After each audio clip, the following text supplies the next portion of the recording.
So, hindi mo paghuyupon.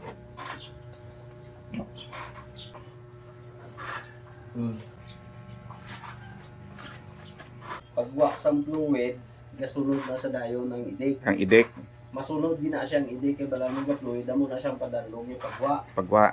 Mapuswa ka nga sa pagwa. Mm. So, pero ang pinakamaayo gid, kung ara ka man lang, pagwa ka ulo na butungon mo. Ang pagbutong mo sa ulo niya, hindi amo na o.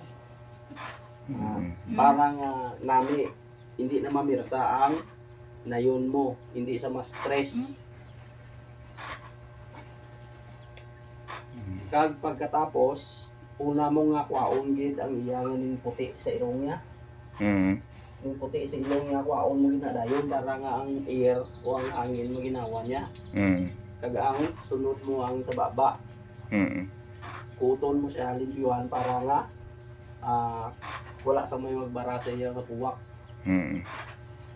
So amo na siya isang mga balantayan sa baboy according to Doc Benz. Doktor nga muna.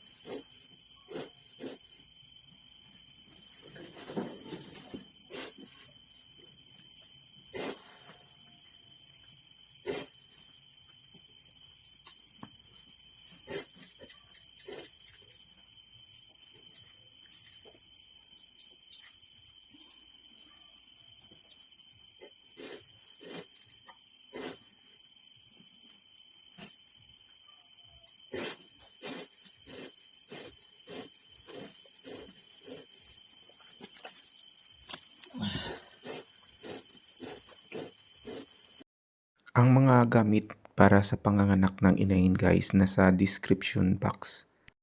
Click nyo lang ang link para makita nyo ang farrowing kit na sinasabi ko. Dito guys nakikita nyo na kung paano punasan yung yung biik.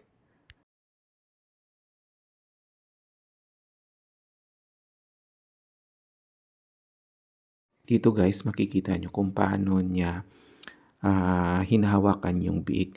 Yung ulo niya nakalaylay pababa para yung dinaot doon sa bunganga at saka sa ilong lalabas.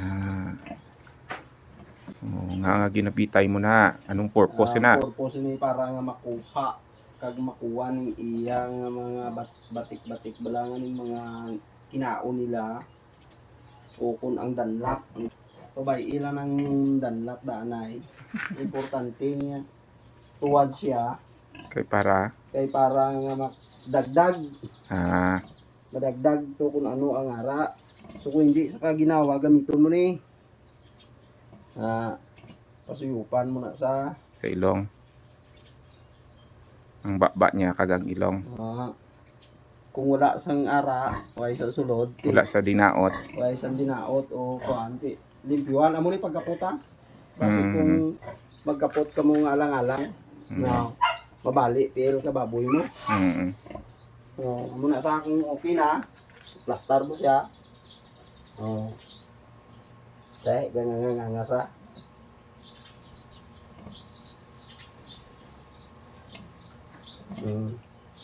Okay. Tapos, utdan mo kung higtan mo ang pusod o kiman. Ito guys ang bagong paraan paano mag-handle ng biik. Ginagamitan na ng drying agent instead na basahan yung gamitin. So, mas safe yung biik nyo pag ginagamitan nyo ng drying agent like Bidalex.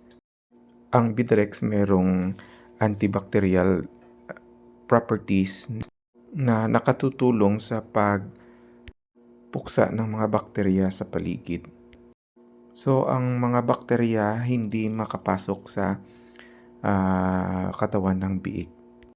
Sa pamagitan ng pagputol ng ngipin, buntot at saka yung pusod, isa yan na point of entry ng bakterya. Pero pag merong Bidelex powder, ito ay nakakatulong para hindi sila makapasok ng katawan ng biik.